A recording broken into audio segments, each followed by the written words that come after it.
Starting today, the youngest age group of New Yorkers will be eligible to get the COVID vaccine. The CDC cleared the way for children between the ages of 5 and 11 to receive the Pfizer vaccine. And some families, well, they got a head start. It was such a huge relief after the last 20 months of really just keeping them at home and just doing everything we possibly could to keep them safe. We could do things that we want to do out in public without having to worry as much about being sick. All right, so the city has more than 250,000 pediatric doses of the Pfizer vaccine on hand. New York City Health Commissioner Dr. Dave Chokshi joining us this morning to explain where those vaccines will be available. Good morning to you, Doctor. Thanks for being here. Good morning, Dan. Hi, Hazel. Thanks for having me. Of course. So this is a big day, right? Real important for the city and the country as well. The pediatric vaccines really come at a time, though, when children in this age group are becoming infected at some higher rates. So are those infection rates, Doctor, going up, would you say, because of exposure at school? Is there a reasoning behind it?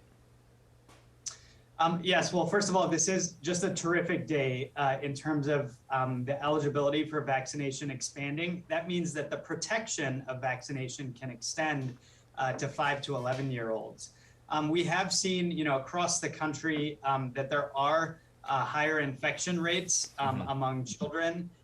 And that's because of the more infectious Delta variant, along with the fact that they haven't been able to be vaccinated thus far. So we think we can do something about that. Good. Can you tell us a little bit about the difference between the children's size dose of the COVID vaccine compared to the adult size dose?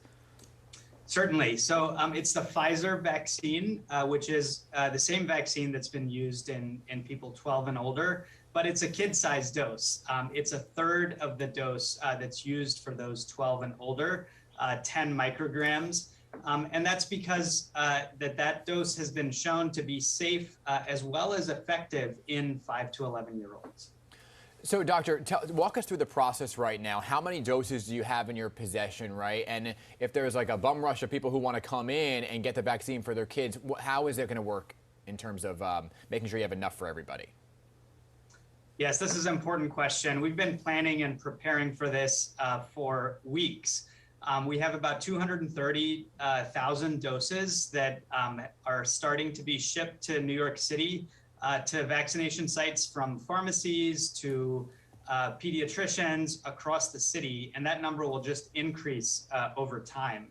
Appointments are already available. You can go to nyc.gov/vaccine finder or call 877-VAX-FOR-NYC. We do expect these first couple of days to be particularly busy, so so try to make an appointment at one of the sites where you can. But remember that availability will expand in the coming days. Yeah, and I know you are encouraging parents to get their children vaccinated, but are there any kinds of instances where you would suggest parents not get their child vaccinated? The short answer is no. Virtually all children are eligible for vaccination as long as they're 5 and up. The contraindications, the real reasons why someone might not get vaccinated are exceedingly rare. If someone has had a severe allergy to one of the specific components of the vaccine, but importantly, that's not any type of allergy.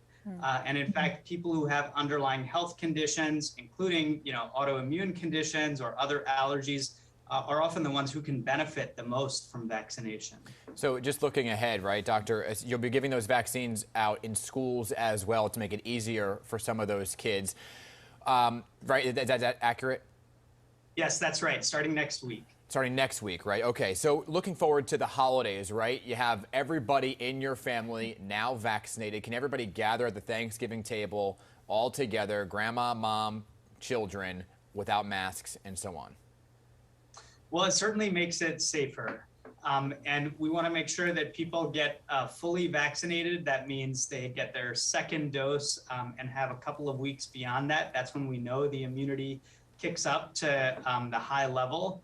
And if someone is particularly vulnerable, we want to make sure that they get their booster dose as well. But with all of that done, yes, vaccination is going to make this holiday season much different than last year's holiday season, and it will be safer to gather. We're out of time, but real quick, I'm sorry. Masks in a classroom after you get vaccinated still remains.